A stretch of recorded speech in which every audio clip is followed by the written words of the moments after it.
How do I get my child to listen, to comply, to collaborate, to cooperate, to obey?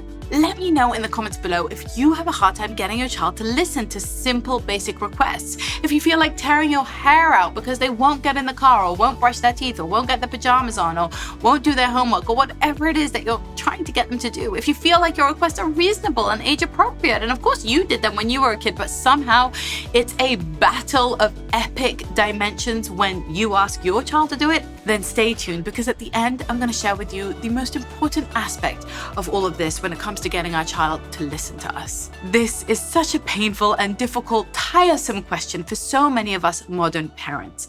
We want to be gentle, respectful, conscious, connected. We want our child to feel the love and the positivity in our parenting. And we want them to simply be inspired out of the goodness of their heart, out of the inspiration that they have for us as individuals who love them, out of the bond and connection that they have with us, to simply comply and cooperate with our requests. We want them to simply intuit and understand that we are adults who love them, adults who would give our lives for them, with fully developed prefrontal cortexes, who know what's best for them and have their best interest at heart. And when we make a request, they should follow it because it makes sense to do so. I think as modern parents, we harbor a lot of fantasies about what our children might experience in their internal and intrinsic motivation to cooperate with us, because teamwork makes the dream work, because my parents love me and want the best for me, because it simply makes sense what they are asking me to do. I see the wisdom. When my parent asks me to tidy my room, I get that this is for the best, that this is going to train me to treat my property with respect, to elongate the life of my belongings, and to live in a more orderly and organized fashion that will bring great mental health benefits. Of course, I'm saying all of this slightly tongue-in-cheek because I'm the mother of 5, and I know that that is not how it works. That although we are invested and loving and respectful towards our children, they're often simply going to say no when we ask them to do something very basic, very simple, very easy even, that is obviously something that they should cooperate with. So how do we get any child to listen every single time? Well, I don't know the answer to that, and if you do, please let me know, because I'm sure we can make millions together. There is no one single dogmatic rule when it comes to parenting, but there are a sequence of behaviors and the energy that we bring and the types of words that we choose that are likely to elicit a lot more or a lot less cooperation. And unfortunately, all of the negotiations and all of the offerings of choices and all of the respectful requests that we've been taught to enact upon our children aren't always effective.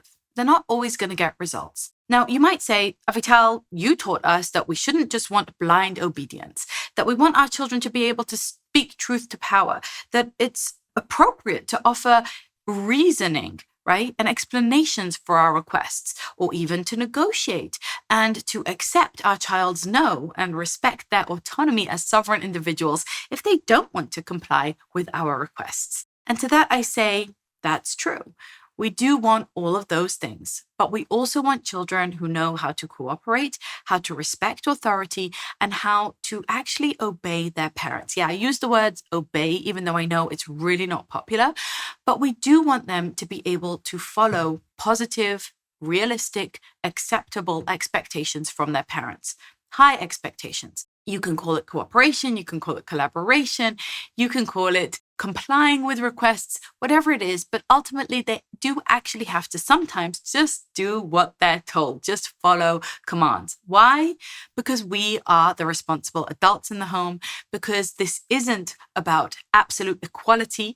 Like, we are equal to our children as worthy individuals, right? Our value as human beings is equal, but we are not equal in any other way. You are responsible for your child financially. You're responsible for their health and safety. You are responsible for them legally and morally and every way else besides.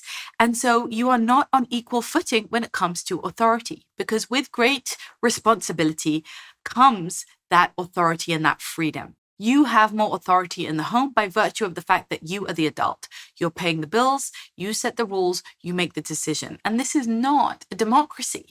And so this is where I think modern day parenting leads us awry. And I'm going to offer you a format that I think is just as loving and just as respectful, but a lot more realistic and honest when it comes to the relationship, the unequal relationship between parent and child. Hi, I'm Avital. Welcome back to Hi Fam. I'm here on a mission to help you to build a strong family culture, to feel really confident as the leader of your family, and to build a home built on the values that you believe in. I could help you with all of that inside my membership, The Studio. And in fact, all my videos are brought to you by The Studio, where we have thousands of members from all over the world who are learning how to be the leaders of their household, the CEOs, and to create a family culture that they are really proud of, that really aligns with their values, and that builds the type of future that they want to see. You see, I believe that family is the most meaningful project of our lifetime, but we all need the help and the skills and the tools, the directions, the plans that every other CEO gets. We need to know how to run this family. What morning routines, what family rituals, right? What rites of passage, how to organize our time and our pantry, how to organize every aspect of our life so that we can enjoy our family and feel the fulfillment in this meaning-making machine. If all of that sounds really great to you, then stick around here on Hi Fam, click subscribe, share it with your friends, and make sure to check out The Studio and get on the waitlist at hifam.com/studio. So how can we get our kids to listen? Well, number one, we need to believe that our children should listen to us. We need to have calm, confidence, and clarity. We need to have conviction. And if you're not comfortable with your authority in the home, if you feel like, oh, this is a democracy, we're all equals, we all have a say, my children are my gurus, I look up to them, I defer to them, I can't enact my wishes and my will and my beliefs and my agenda and my expectations on them, I mean, we're all the same, then I have bad news for you. It's going to be really hard for you to get your child to listen to you. You yourself don't believe that you are worth listening to. You think that you have the same capacity for setting the tone and making the rules as a 4-year-old or a 7-year-old or a 15-year-old. If you think you're completely on equal footing and your child doesn't have to defer to your authority, then they won't. It's really as simple as that. So the first thing is that you have to actually overcome these mainstream beliefs that parents lack authority, that parents lack leadership, that we should all just be our child's best friends forever and ever, and actually feel comfortable with the fact that you are the leader, that you are the responsible adult, that there's a difference between an adult and a child, and that you need to set the rules and expectations in your home. I know it's such a tough pill to swallow to modern ears. It feels weird. It gives us the ick. We're uncomfortable. But the facts are the facts. Children have underdeveloped prefrontal cortexes. They don't have life experience. They don't have any legal responsibilities. They have no financial rights. They are simply children. And that's beautiful and wonderful. And I have 5 of them and I love them to bits, but they are not going to rule my home. They are not going to be the decision makers. This will not be a democracy where everybody has the exact same vote on every issue. On the key issues, on the important things, on the tone of the household, on the values that we support and believe in, on the rules of how we treat each other, on how we actually run this home, from financial decisions to time management decisions to how we treat each other in relationship decisions. That comes down to me and my husband. We're the co-founders, we're the CEOs. And not all the employees are going to be able to set the tone and the mission statement of the company. They're not going to be able to set our financial goals for Q1 through Q4. They're not going to be able to actually take on the loans or put the money in the ads or doing all those things that companies do, right? The employees don't get to do any of that. The CEOs make those final decisions and take the responsibility of them. That's the same in our home. The adults are the CEOs. The adults make the decisions and set the tones. And the children, they're part of the team. They're on the team, absolutely, but they don't have the same level of responsibility or authority or freedom. If you feel really apologetic and uncomfortable about that, then I urge you to examine why. What messages have you internalized that children are exactly on the same footing as us? I can speak for myself that in the early days of my parenting, I was definitely enamored by this very romantic and rather beautiful idea of your child as your guru, of your child as knowing even more than you do about themselves, of your child being the ultimate authority on what they feel, on what they want, on what they desire. And that's, as I said, a really enticing idea. There's something kind of enigmatic, mysterious, mystical about it. And maybe it hits us somewhere deep inside because we too were children once who yearned for recognition, for sovereignty, for authorship and agency over our lives. And I want that for my child as well. However, we must balance out that deep respect and reverence of childhood with a realism, with science, with honesty, with authenticity, and with what every parent knows. Every parent who's ever parented a child of any age knows that they don't have the same maturity, the same grasp on reality, the same understanding of how things have to work, the same long-term planning and thinking, and a real deep understanding of risk assessment and of consequences to our actions. They simply don't yet understand cause and effect. They simply don't yet understand how the world works. Many of them believe that Santa comes down their chimney and gives them presents every year. Many of them believe that a fairy leaves money under their pillow every time they lose a tooth. And even if they don't believe in mythology, they believe in all sorts of things. Like they can really believe that they are, in fact, Batman. That's because it's beautiful that children have a wild and vivid imagination and that they're still developing and learning about the realities of the world. But that is another reason why we can't defer all of our authority and power onto them. When you are telling your child to do something like clean up the magnet tiles, get in the bath, go to sleep, or get in the car, you are actually embodying your authority. And do you feel that you have authority, that you are entitled to that authority, that in fact that authority is a very positive and benevolent thing? If you have got on that kind of equity, equality train that believes that everybody is equal and the same all the time, then let me help you make the differentiation. Humans all have equal value. We can say that we are all equal in the eyes of God, that we were all created in the image of God. There are many different ways of saying this idea, that our lives are all valuable. But we aren't equal in our authorities and responsibilities. It's just the fact that the CEO is not equal to the employees and that the parent is not equal to the children in terms of everything, in terms of all of their responsibilities. And what we owe our children is to be benevolently authoritative, to have authority, to sit comfortably in that authority, to be a leader, to be unapologetic about being the ones who set the tone and set the rules and pay the prices for those choices. And so when you're telling your child to do something, if you embody a jittery, uncomfortable, disengaged, confused, hesitant, doubtful energy, they're going to read that like that. They're going to sense your hesitancy from very far away. They're going to sense your hesitation.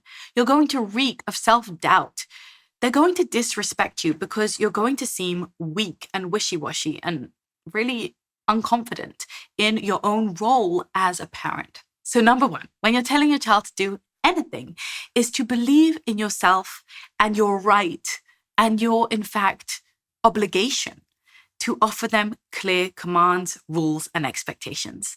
You owe it to your child to guide them. You are that tour guide in a distant and foreign land, and your child is new. And they need to learn everything. And they need to be told what's safe and what's unsafe, what's savory and unsavory, what's accepted by society and what is unaccepted. They need to be told all of that by you. That is your role. That's what you should be doing.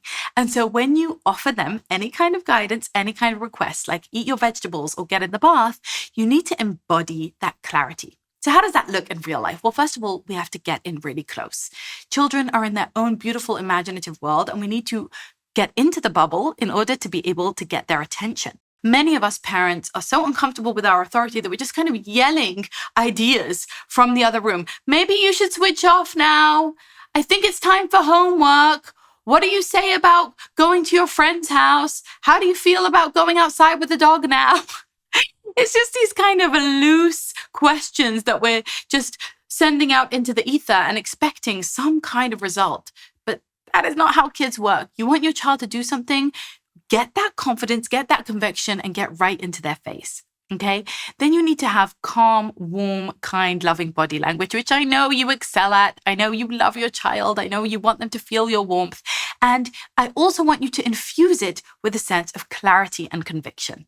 Being clear, being direct. To help you to do that, make physical contact with your child. If they're busy playing, if they're busy with a TV show, whatever it is, their attention isn't on you, make sure you're getting their eye contact and you're actually putting your hand on their shoulders, on their face, on their leg, just getting them to actually be in physical contact with you so that you feel that warmth and that closeness and they feel that they can't really ignore you. You're right there.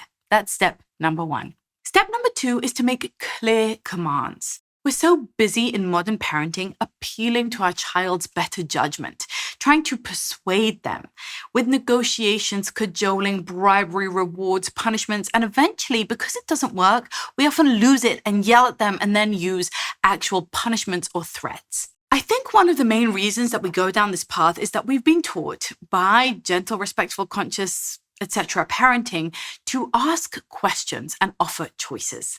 Asking questions sounds something like, do you think we should tidy up now? Would you like to do your homework? Do you want to have dinner now or later? When do you think we should leave the park? Do you want to have the blue cup or the red cup? These are questions that leave it all up to the child to make the choice. And I get the empowering aspect of asking questions. And I think that offering choices is useful. But we should only offer those choices that actually make very little difference to the material things that we need to get done. In other words, we're not asking whether or not you feel like tidying up right now, because we don't actually mean that you have a choice in this regard. We are tidying up right now. And so why are we asking the question, do you feel like tidying up? Do you think we should tidy up? Would you like to tidy up? We need to stop asking questions about key things that are actually supposed to be phrased as commands. If you're getting close in your child's face and you're touching them and you've got their attention and then you say, do you want to do your homework now? The answer that might come back is no. And then what do? Oh, no, but I really think we should. Come on, if you do your homework, we'll have time to go to the park. Then we start with the negotiations and the persuasions. But the truth is that this was never supposed to be a question. It is time to do your homework. And phrasing it as such paints you as weak, as someone who I can just say no to, as someone who doesn't have clarity and conviction and direction. Speaking of direction, that would be a better way to state it. A direction is actually telling the child what we want them to do. Many of us fall into questions, offering choices, or simply making statements out there into the air. It's time for homework. It's time to walk the dog. It's time to tidy up your room. It's time to switch off. It's time to go to bed. We just kind of make these statements and expect someone to do something about it. But the problem with statements is that they aren't calls to action. You're not getting your child to actually do something. You're just simply stating a fact, hoping that it will be registered as a fact and it will somehow motivate your child into action. But usually it doesn't. So questions leave them the option of simply rejecting it and saying no, and statements leave them the option of ignoring it, of just saying, well, if it's time, I guess it will just happen. I don't need to do anything about it. Instead, I want you to actually command your child, direct them what you want them to do. When you make a command, when you say what they are supposed to do, then they are actually called to action. So we do the first step of getting in their face and getting really close and touching and warmth, etc., connecting with them. And then the second step is directing them. This is the idea of connect before you direct. But we mustn't lose the direct part. It's not connect before you offer choices. It's connect before you direct them to the next step. Directing them sounds like clean up your room now. Directing them sounds like start your homework right now. Go and pick up the magnetiles. Go and get the dog on the leash. Put your shoes on. Clear your bowl from the table. It's telling them what to do. It's a direction. It's a command. It's very direct. There's no room for interpretation. There's no question mark at the end of the sentence. It's do this now, basically. That's the format of the direction. So you're actually going to be very vivid and specific. Pick up the magnetiles and put them in the box. Put your shoes on and tie your laces. Go and get your backpack. Go downstairs and pick up the toys you left there. These are clear directions. The child is called to action. And because you've got their attention and you're there with warmth and connection, they now know what is expected of them and what they have to do. And because you're embodying your authority and feeling comfortable telling them what to do because you're the adult, They are able to feel motivated by your leadership. Oh, this is what I have to do. I've been called to action. So let's just differentiate that one more time to be really clear. A question would be like, do you want to tidy up now or later? Do you want to clean up the Magna-Tiles or the Lego? A statement would be like, it's time to clean up, cleaning up time. And a direction would be, go and take the Lego and put it in the box. We want to use directions when we actually need compliance, cooperation, obedience, whatever it is that you want to call it. When you want your child to listen, use the direction. Now, you can offer choices within that, minor, simple, small, completely inconsequential choices that maybe empower your child or engage them. You can ask questions. Those are all fine. But when you want to make actual headway with getting your child to do what you've told them, you must not overcomplicate things. You must not make it too wordy. You must not make there be too many routes out. And if your child asks why, then you can simply say, because I said so. Yeah, I know it's the 21st century and we're still allowed to say that. Not all the time. That's fair enough. I think it's good and healthy to sometimes offer explanations when they're necessary, but we don't want to encourage constant asking of questions and negotiations. Sometimes we can just say, because I said so. The third step is to then believe that your child can and will follow through. I know that so many of us feel tentative and timid about setting expectations, about asking our children to do things that might not be so fun, like cleaning, like doing homework, like helping out around the house. And when our child is slightly tired or slightly under the weather or had a hard morning, then we're very quick to ease up on our expectations. But here's my cue to remind you, your daily reminder, that children need high expectations, that it's good for them to stretch themselves, to work hard, to do the uncomfortable, to get outside their comfort zone from time to time. And you as a parent have to actually be that proxy for society that demands it of them. And so feel really comfortable following through and expecting them to actually listen to your command, to your direction. And one of the simplest ways of doing that is simply, this is going to sound so old-fashioned, but it's important to be able to do this, is to simply say, now. The word now is a way that you follow through. You said, pick up the Magna-Tiles, and your child's just kind of not doing it. Now you come up close and you say, now. Magna-Tiles, now, just one word to remind them, okay? If you don't want to say the word now, you can simply reiterate in one word, and this is a tool I learned from How to Talk to Kids so that the kids will listen, and How to Listen so Kids will talk. It's the one word tool, and it's all about simply reiterating the request. Towel, shoes, door, cup, right? You just remind them of your request, ping their brain so that they stay with us. Get this done now, hun. You got to do it. And you follow through. And we don't just let them off the hook. We don't just move on. We don't just start and do it for them. Okay, we stay there, confident, clarity, authority, leadership, clear as day, and very happy to be in the role that's setting the rules and setting the expectations, and not hesitant at all. And you follow through with that one word and with setting the boundary that it is going to happen. Do not feel sorry for your child. Do not try to soften it and sweeten it and ease them in. Do not weaken them with all of that.